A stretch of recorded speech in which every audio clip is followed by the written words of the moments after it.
In this video, we delve deep into the layers of Marilyn Monroe's life and psyche. Revered as one of the most consequential, yet misunderstood, celebrity icons of our era, she was also a child haunted by her own mother and a woman exploited and mistreated by Hollywood. Tragically, she departed from this world, her pain and reality hidden in the shadows, largely unnoticed and uncared for. But you do miss sometimes just being able to be completely yourself and someplace in. So let's start our journey and explore what we can learn from the mind, soul, and legacy of Marilyn Monroe and the world that surrounded her.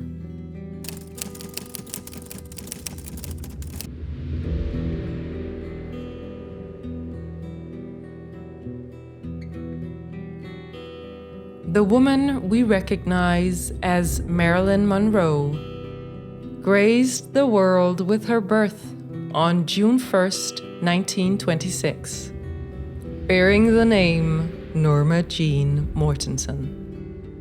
She arrived as a healthy and beautiful girl. However, she would soon learn that the threads of her fate were deeply intertwined with humans possessed by shadow, starting with her mother. Norma's biological mother was Gladys Pearl Baker.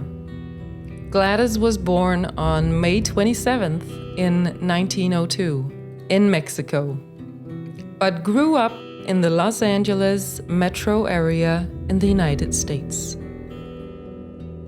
Gladys's upbringing was one of instability and chaos due to her father's alcoholism, hereditary mental illness, frequent moves, and the parents' troubled marriage.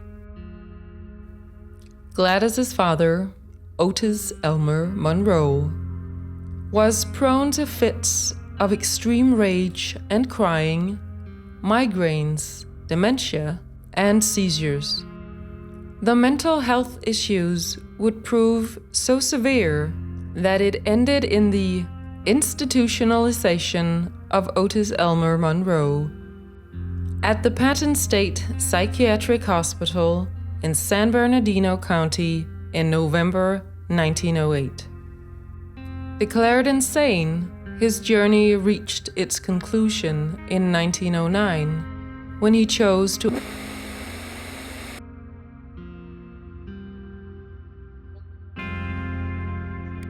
The shadows of Gladys's tumultuous family history followed her into her own life and that of her children. Gladys entered her first marriage at the age of 14, experiencing 3 unsuccessful marriages before her death in 1984. But between her second and third marriage, she had a relationship with Charles Stanley Gifford, a short and miserable relationship, but one that would give birth to Norma Jean Mortensen, also known as Marilyn Monroe.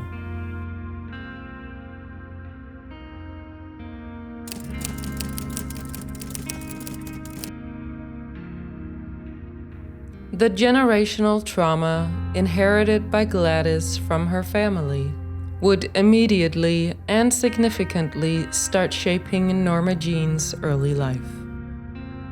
Merely 2 weeks after her birth, she was placed in family care, the first fracture out of many in the troubled relationship between the girl and her mother. In the world of psychology, that which we unconsciously want to hide from others or ourselves is referred to as the shadow. The already immense landscape of shadows in the psyche of Gladys only grew as she decided to abandon her child and leave her in the custody of Ida and Wayne Bolander. A religious, conservative, but stable household. As a psychological defense mechanism, Gladys adamantly insisted on staying actively involved in her daughter's life. Her coping strategy, proving highly ineffective, resulted in a growing obsession that swiftly transformed into a dislike for Ida, the one raising and caring for her child. The growing neurosis resulted in an increased erratic and destructive behavior from the side of Gladys. She even went to such extreme lengths that when Norma Jean was a mere 3 years old, Gladys locked Ida out of her own house and attempted to stuff the 3-year-old girl into a duffel bag, wanting to run off with Norma Jean. Ida, however, regained entry and prevented the kidnapping. As the archetypical shadow pattern intensified and the urge to repress it in the unconscious strengthened, she increasingly projected it onto Ida, transferring her unresolved psychological struggles onto Ida's image. Persuading herself that rescuing Norma Jean from the clutches of this projected monster was necessary. Consequently, when Ida extended the offer to adopt young Norma Jean, Gladys declined.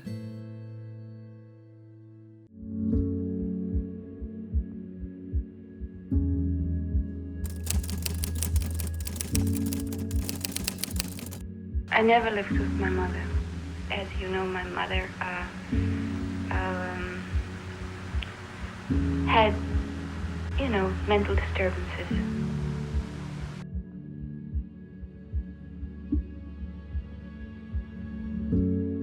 The neurotic behavior of Gladys never had the well-being of the young Marilyn Monroe at heart. At the age of 7, Gladys chose to reclaim her daughter. Yet, tragically, the motivation proved to be, as always, driven by her own interests, as having the status of a single mother was the only way Gladys could secure herself a house loan from the government-sponsored Homeowners Loan Corporation. Gladys, Norma Jean, and 2 actor acquaintances of Gladys, George and Maud Atkinson, along with their daughter, Nellie, relocated to the new house in Hollywood in January 1934. The 7-year-old Marilyn Monroe, now reunited with her mother, Gladys Baker, in their newfound Hollywood home, found herself in a new and chaotic reality. Gone were the days of living in the Bolanders' evangelic Christian home, where it was believed that drinking, TV, dancing, and playing cards were the devil's inventions, and that order and discipline were what was needed to bring up a child. In the new home of Norma Jean, there was no refuge, only a haunting reflection of Gladys Baker's internal turbulence. Stability was a dream, and comfort a distant memory. Gladys Baker's mental well-being plummeted swiftly. A descent expedited by the relentless grip of worldly circumstances, such as the Great Depression. But the crushing blow came when she learned that not only had her grandfather chosen to, but even more tragically, her 15-year-old son, Robert, had passed away due to a kidney failure in the distant reaches of Kentucky. "Why couldn't it have been you?" she screamed over and over again at the 7-year-old Marilyn Monroe. And my mother did buy a home, but I didn't see her very often. It was very, well, the circumstances very unhappy and kind of haphazard. I didn't see her very much.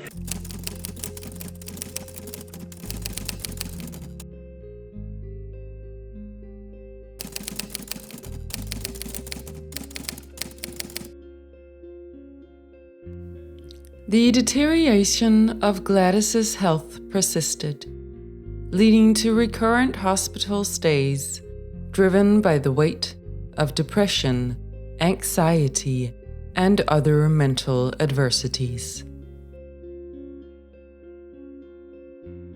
Eventually, she found herself in the same hospital corridors where her mother had breathed her last breath, solidifying her dreaded fate as another bearer of the familial mental health affliction.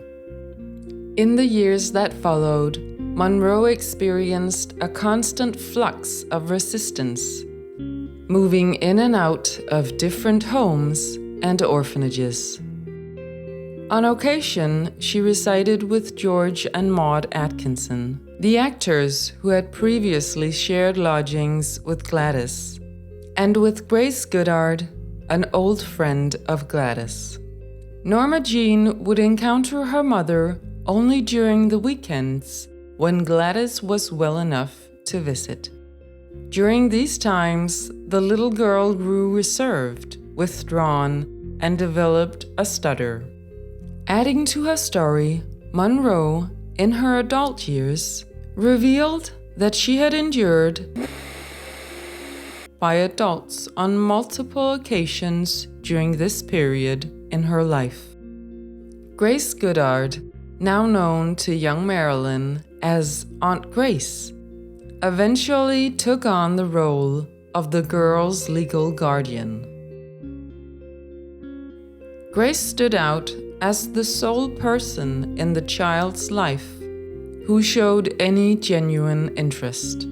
She was the solitary believer in Norma Jean. Despite the encouragement, Grace lacked the capacity to care for a little girl.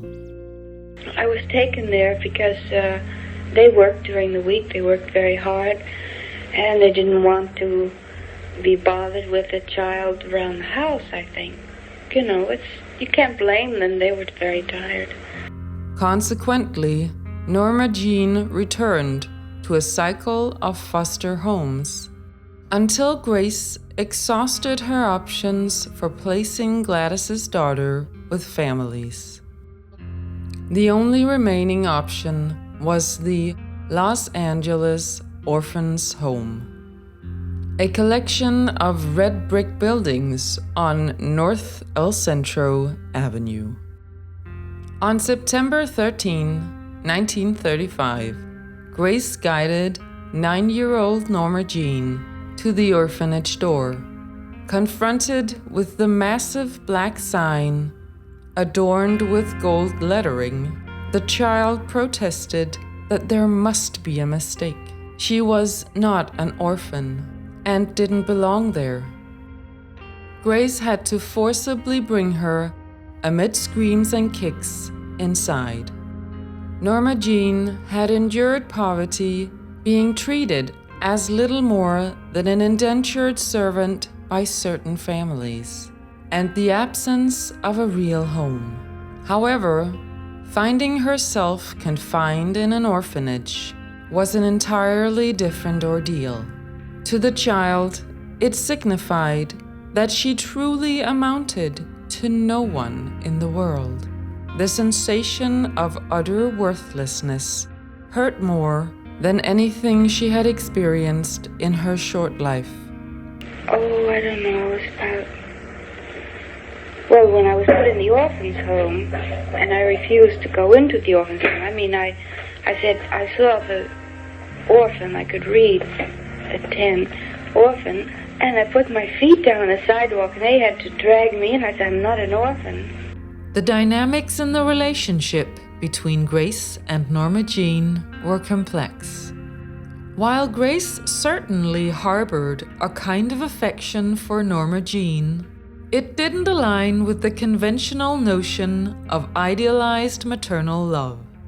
While it was Grace who ignited Norma Jean's passion for acting and solidifying the notion that she possessed the talent to make it in the industry, it was also Grace who dressed the 9-year-old Norma Jean up as an adult in return for the gifts brought to her by her new love obsession, Irvin Goddard. And it was also Grace who let herself be swayed by the unwarranted hostility of Irvin Goddard towards Norma Jean, and who ultimately decided to deliver Norma Jean to the orphanage. Despite the decision to send Norma Jean to the orphanage, Grace couldn't entirely sever the bond and persisted in visiting her every Saturday. Eventually, when Norma Jean turned 11, Grace brought her back home. A home where her stepfather, a heavily drinking Irvin Goddard, still lived and who would conduct the darkest of actions towards Norma Jean. And when Norma Jean finally told Grace about the actions of Irvin, Grace reacted by blaming the little girl for the actions of the stepfather. In 1942, when Norma Jean was 16 years old, Grace and Irvin decided to move to another state for work. Instead of taking Norma Jean with them, she was presented with an ultimatum: return to the orphanage or marry James Docherty, a young neighbor. Norma Jean chose the path of early marriage to escape the looming silhouette of the orphanage. Well, Grace arranged it. She and her husband were going to West Virginia, and they were going to put me in a home, or, like I'd been before, or I could marry this boy who was 21 at the time. So I married.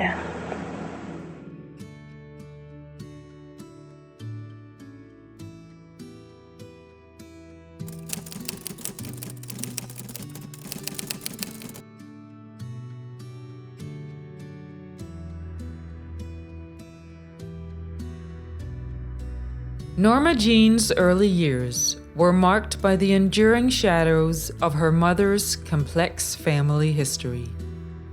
The constant struggle with instability, mental health issues, and chaotic relationships turned her childhood into a journey akin to fumbling through a darkened maze.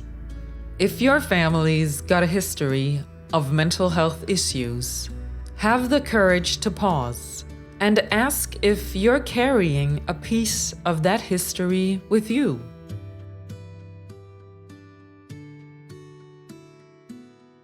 Norma Jean's existence intertwined with people wrestling with their internal demons, projecting their struggles outward. This tendency led to destructive behaviors, like Gladys trying to rescue Norma Jean from the perceived menace of Ida, and unfairly holding her daughter responsible for life's hardships.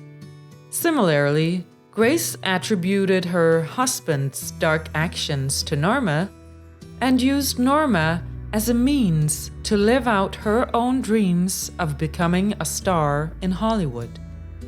We all project our own thoughts onto others, so take a moment to ask yourself, what am I projecting onto others, including Marilyn Monroe herself?